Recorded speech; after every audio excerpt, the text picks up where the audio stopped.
plus de sport à l'école. On connaissait déjà les 30 minutes par jour d'activité physique en primaire, enfin pas partout, on y reviendra. Voilà maintenant les 2 heures de sport en plus au collège. Une idée d'Emmanuel Macron qui est en déplacement ce midi dans un collège à Orthez, près de Pau, dans les Pyrénées-Atlantiques. Lui qui veut renforcer la place du sport à l'école. Astrid Mesmorian, vous suivez le déplacement du chef de l'État pour France Info. Bonjour, quel est le programme ? Bonjour. Alors, après le lycée professionnel vendredi, aujourd'hui, c'est donc une visite de collège ici à Orthez, vous l'avez dit, en ce jour officiel de rentrée des classes et des travaux pratiques d'une certaine manière pour le président. Il vient surtout parler, vous l'avez dit, de sport. Alors, il n'y aura pas d'annonce spécifique, mais des précisions sur la pérennisation de certains dispositifs existants, notamment, en effet, les heures de sport. Il devrait y en avoir 2 en plus et ceci devrait être généralisé. Il devrait également y avoir plus d'accès à des terrains. C'est l'opération des 5000 terrains souhaités par le président, des terrains de sport. Emmanuel Macron vient donc échanger ici avec le corps enseignant sur leurs propres initiatives pédagogiques. Alors pourquoi le sport? Parce que selon le président, le sport permet de mieux apprendre et de consolider les acquis fondamentaux. Et également, il y a d'une certaine manière une arrière-pensée, c'est le fait de déceler des talents. Pourquoi? Parce que l'on se situe dans la perspective des Jeux Olympiques. Alors l'école, ces jours-ci, autoproclamée domaine réservé du président. Pour autant, son entourage réfute le qualificatif de super ministre de l'Éducation. Merci Astrid, on vous retrouvera évidemment sur France Info pour ce déplacement du chef de l'État dans ce collège pour parler sport. Avec nous en plateau, on a le plaisir d'accueillir Coralie Bennech. Bonjour. Bonjour. Bennech, je crois qu'on dit, excusez-moi, professeur d'EPS, d'éducation physique et sportive, au lycée Henri IV à Paris et secrétaire général du syndicat SNEP. FSU. Nous sommes ravis d'accueillir également Chloé Vinet. Bonjour, vous êtes coordinatrice de l'association Faites le Mur, l'association créée par Yannick Noah pour l'inclusion par le sport et notamment le tennis dans les quartiers populaires. Et puis Daïk Odoui, notre éditorialiste, est avec nous. Daïk, parce qu'il y a une vraie volonté présidentielle. Ce sport à l'école, c'est pas un gadget pour lui. Non, alors c'est dès son entrée lors du premier quinquennat, dès 2017, il a voulu mettre l'accent là-dessus en disant que c'est une façon de lutter contre la mauvaise santé, on va dire, des adolescents notamment qui ne font pas assez d'activité physique. Mais là, aujourd'hui, il s'agit d'accélérer ce qui a déjà été décidé parce que l'autre grand événement sportif de cette année, ce sont les Jeux Olympiques. Et d'ailleurs, dans toutes les écoles et tous les parents d'élèves, vous avez pu constater les rentrées de vos enfants. On les a tous dit qu'on allait faire des animations autour des Jeux Olympiques. En tout cas, c'est le cas, par exemple, pour ma fille. Et je pense que c'est le cas aussi pour la mienne. Voilà, pour beaucoup de parents. Elles ne sont pas dans la même école. Voilà, pour beaucoup de parents qui nous regardent. Donc, c'est vraiment un objectif. Pour Emmanuel Macron, c'est extrêmement important chez les Jeux Olympiques. Il faut que ça soit une réussite en termes d'organisation, de transport, etc. Mais aussi une réussite sportive. Or, il y a quelques inquiétudes. Après les mauvais résultats de l'équipe de France en athlétisme, alors, il y a d'autres sports quand même où la France brille, mais c'est vrai que l'athlétisme est un peu le sport roi des JO, donc ça peut inquiéter de ce point de vue-là, et on pourrait faire le reproche à Emmanuel Macron de ne pas avoir perçu ça, mais dès 2017, mais là il s'agit d'accélérer, et puis il y a quand même derrière l'idée de construire de plus en plus d'équipements sportifs, notamment pour le basket en 3-3, ou pour les playgrounds, ou pour le vélo, c'est aussi une réponse aux émeutes, dans son esprit, et c'est comme ça que ça sera présenté au long de la journée. Le sport, la pratique du sport, pas dans l'école, mais dans la cité. Là aussi, c'est pour occuper les adolescents, puisqu'on a vu que lors des émeutes, il y avait beaucoup de mineurs. Ça fait partie des réponses aux émeutes. Et on y reviendra avec vous, Chloé Vinet, dans un instant. Mais d'abord, bonne ou mauvaise idée? Plus de sport à l'école, au collège. Je commence avec vous. Tiens, la prof de sport. Elle ne va pas nous dire non, la prof de sport. Coralie Bennech. Alors, moi, je dirais oui, mais pas comme ça. Pas comme ça, parce que d'une part, le bilan d'Emmanuel Macron, c'est quand même 1000 enseignants en moins d'éducation physique et sportive à l'école. Donc, on a beau vouloir promouvoir... J'ai bien entendu, 1000 enseignants depuis le 2017. En moins depuis 2017. Depuis 2017. Donc déjà, c'est la première chose. Et d'autre part, quand on regarde exactement ce qu'il fait et ce qu'il promeut, quand on prend l'activité physique quotidienne, les 30 minutes d'activité physique quotidienne, ce n'est pas en plus, puisque cela se pratique dans les écoles primaires sur le temps qui normalement est dédié à l'éducation physique et sportive. Et ça n'est pas du tout la même ambition entre l'activité physique quotidienne et l'éducation physique et sportive. Dans les propos d'Emmanuel Macron, nous on sent un certain mépris aussi vis-à-vis de l'éducation physique et sportive, puisqu'en fait c'est de la régulation comportementale, puisqu'il dit en gros que faire de l'activité physique, ça va aider aux apprentissages derrière. Et donc pour nous, Mais c'est pas vrai, ça? En tout cas, pour nous, il y a une autre ambition pour l'éducation physique et sportive. Et souvent, vous entendrez des profs dans les salles de vous dire « Ah là là, c'est horrible quand ils arrivent de cours de PS parce qu'ils sont hyper agités ». Donc, si vous voulez, bien sûr qu'il y a des choses qui sont positives dans la pratique de l'éducation physique et sportive, mais pour nous, il y a un affichage et il y a ce qui se passe dans la réalité et sur le terrain. Et en l'occurrence, les différents dispositifs proposés, pour nous, y compris le dispositif 2 heures de sport au collège. De plus. Oui, mais 2 heures de plus au collège, c'est fait normalement par des associations hors école, donc pas par l'éducation nationale. Alors c'est peut-être pas si clair. À la base, c'est quand même ça. Okay. C'est proposé que à quelques élèves volontaires et surtout, ça vient en concurrence directe avec l'éducation physique et sportive et l'association sportive, le sport scolaire. Et donc, notamment au niveau des installations sportives et des créneaux utilisés. Donc, si vous voulez, pour nous, par exemple, le dispositif 2 heures de sport, nous, on a toujours dit il faut plus de PS et ça serait l'objectif de 4 heures de PS, effectivement, sur toute la scolarité. Pour nous, ça serait une réelle ambition pour l'éducation. Mais de cours avec des profs de PS et pas gérés par les associations, si je vous ai bien comprise. Exactement. Chloé Vinet, vous qui, justement, alors vous coordonnez, je ne sais pas quel est le terme exact, vous êtes dans l'équipe dirigeante de l'association Faites le Mur, association créée par Yannick Noah en 1996, si je ne me trompe pas. On la connaît évidemment sur France Télévisions. Bonne idée, plus de sport à l'école? Oui, mais pas n'importe comment. Est-ce que c'est un peu le même sentiment que Coralie Bénèche? Nous, oui, bonne idée. De manière générale, de toute façon, le sport, on le sait, en plus de l'aspect bénéfique pour la santé, la lutte contre l'obésité, la sédentarité, les jeunes qu'on touche, c'est souvent des jeunes qui n'ont pas forcément accès au sport de par leur situation sociale. Donc, bien évidemment, nous, on intervient aussi dans les écoles, donc dans le cadre aussi de 2 heures de sport en plus à l'école. Donc nos associations... C'est un programme qui existe déjà, en fait. Quand Emmanuel Macron vient tout à l'heure à Orthez, c'est pour promouvoir à nouveau ce programme. C'est de l'accélérer. C'est l'accélération, de la confirmation. Ouais. Et vous en faites partie, vous travaillez avec votre association dans les collèges. Exactement. Nous, on travaille dans les collèges, dans les écoles primaires. Nos intervenants interviennent dans l'école. C'est aussi un moyen, nous aussi, de promouvoir nos actions et de capter les jeunes. Parce qu'on sait très bien que la pratique du sport et encore plus le tennis... Nous, auprès de notre public... J'allais dire, c'est un sport de riche, le tennis, voilà, ça reste une image assez élitiste. Et les jeunes nous disent, c'est pas pour moi. Nous, on leur montre que si. Mesdames, j'ai une question, puisque le cliché autour des jeunes maintenant ou des adolescents, c'est qu'ils passent leur vie devant les jeux vidéo ou en classe assis et font beaucoup moins de sport. Il y a une sédentarisation. Est-ce que c'est si vrai que ça, ce cliché puisque voilà, c'est de ce constat-là que part Emmanuel Macron pour développer ces initiatives. Je crois qu'il y a un constat, et effectivement, sur une forme de sédentarisation des jeunes aujourd'hui. Maintenant, il y a des outils. Je vais prendre l'exemple du sport scolaire. L'exemple du sport scolaire, c'est plus d'1 million de licenciés. Et à côté de ça, alors, on pourrait reprendre par exemple l'idée du passeport qui a été développé avec Emmanuel Macron.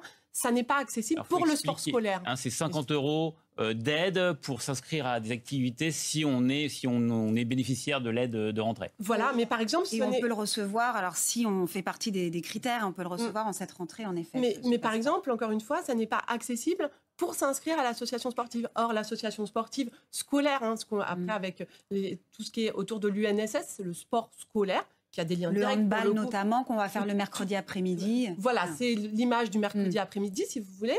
Aujourd'hui, par exemple, le passeport n'est pas valable pour ça. Il y a plein de mesures, encore une fois, qui pourraient être valables. Mais l'idée, pour nous, bien évidemment, c'est de développer le plus possible le sport, parce qu'effectivement, il y a des vrais enjeux sur la sédentarité du jeune, sur la baisse des capacités respiratoires. Tout ça, ça a été démontré. Maintenant, il nous semble que, en tout cas, nous, on porte d'autres solutions. C'est important d'y avoir accès à l'école parce que c'est compliqué d'y avoir accès pour certaines familles, évidemment, et dans les quartiers où vous travaillez, vous, avec Faites le Mur. Exactement, c'est difficile. Et nous, le moyen qu'on a trouvé, donc, en plus de l'école, c'est d'aller directement au sein du quartier. C'est l'aller vers, c'est la solution qu'on a trouvée la plus simple. Donc, voilà, nos encadrants, ils arrivent avec leur filet de tennis et on installe ça sur des parkings, sous des préaux pour montrer aux jeunes que c'est possible, leur donner envie.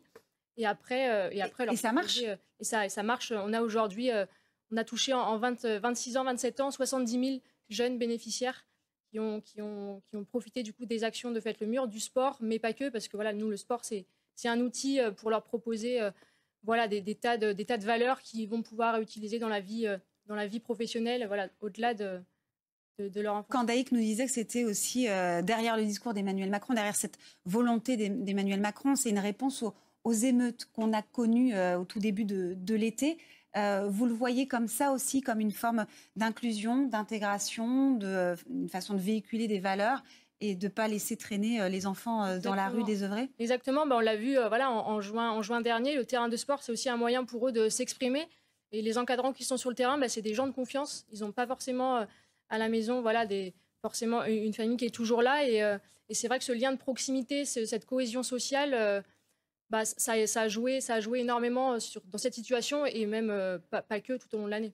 Alors, l'Élysée, dans la réunion préparatoire qu'ils ont eue avec les journalistes pour préparer cette journée, ont insisté qu'il fallait envoyer des signaux aux jeunes filles, aux jeunes femmes, pour qu'elles pratiquent le sport, qu'il y a un vrai différentiel, notamment par rapport aux 2 heures de sport supplémentaires. On va essayer de viser les jeunes filles. Vous le constatez également, ça? Bien sûr qu'on sait que chez les jeunes filles, notamment à l'adolescence, il y a un décrochage de la pratique. Encore une fois, il y a des chiffres qui existent. Alors, je vais reprendre l'EPS et le sport scolaire. Le sport scolaire, l'UNSS, c'est une des premières fédérations par rapport au taux de licenciés filles. Donc, c'est très important de pouvoir continuer, en tout cas, de développer ça. Il y a un vrai enjeu chez les filles, notamment, à les garder dans la pratique physique. Et encore une fois, entre l'EPS et le sport scolaire, c'est les lieux de pratique obligatoires qu'il faut continuer de développer aussi pour toucher les filles. On manque d'équipements?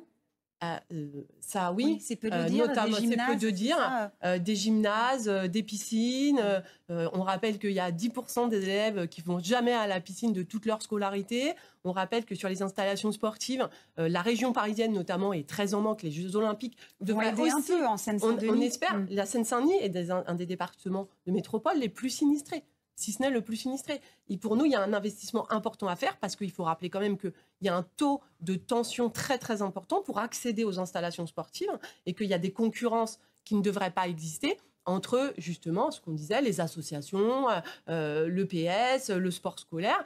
Mais parfois, ça se fait en toute intelligence dans les villes. Simplement, ce qui manque, c'est les installations sportives en tant que telles. Vous acquiescez, Chloé Vinet? Oui, on a tous, je pense, le même problème sur les créneaux. Mais voilà, après, nous, ce qu'on essaye de faire, c'est utiliser tous les équipements qu'on a à notre disposition pour pouvoir continuer à pratiquer tout au long de l'année. On voit alors qu'il n'y a pas que la France qui se pose ce genre de questions. On sait que les Allemands sont plutôt avant-gardistes sur le sport, la pratique du sport à l'école. Les après-midi sont dédiés au sport. En Angleterre, comment ça se passe? On va voir ça avec notre correspondante Charline Madini. Bien, vous allez le voir, on lance aussi des plans pour promouvoir l'activité sportive à l'école.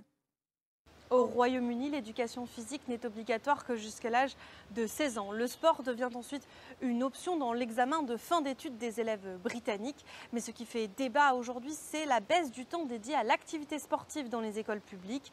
En 10 ans, le nombre d'heures de sport a chuté de 12% dans le secondaire. C'est très loin des promesses du gouvernement au lendemain des Jeux Olympiques de Londres en 2012, qui entendait promouvoir une nouvelle génération de sportifs. Alors le gouvernement a annoncé au printemps un nouveau plan pour améliorer la qualité de l'éducation physique. Les mêmes sports pour les garçons et les filles, un minimum de 2 heures de sport par semaine et un investissement de 700 millions d'euros dans les écoles primaires. Oui, les JO de Londres en 2012 ont eu un succès fou, notamment sur l'inclusion avec le sport paralympique, qui a été très regardé depuis ces Jeux. Mais finalement, ça n'a pas eu l'effet escompté là, sur le sport 10 ans après. Ça fait pchit. Ça vous étonne? Parce qu'on se dit que 2024, on mise tous là sur 2024. L'État mise sur 2024 pour que les jeunes se mettent au sport enfin. Et si après ça redescend, tout ça pour ça? Toujours, l'enjeu, il est toujours effectivement de conserver après les bénéfices qu'il y aura pu avoir et l'engouement qu'il y aura pu avoir autour des Jeux Olympiques. Tout ça, encore une fois, va dépendre de ce que le gouvernement fera en faveur du sport. Et pour nous, alors, de l'éducation physique et sportive, parce que, encore une fois, c'est le premier lieu de pratique.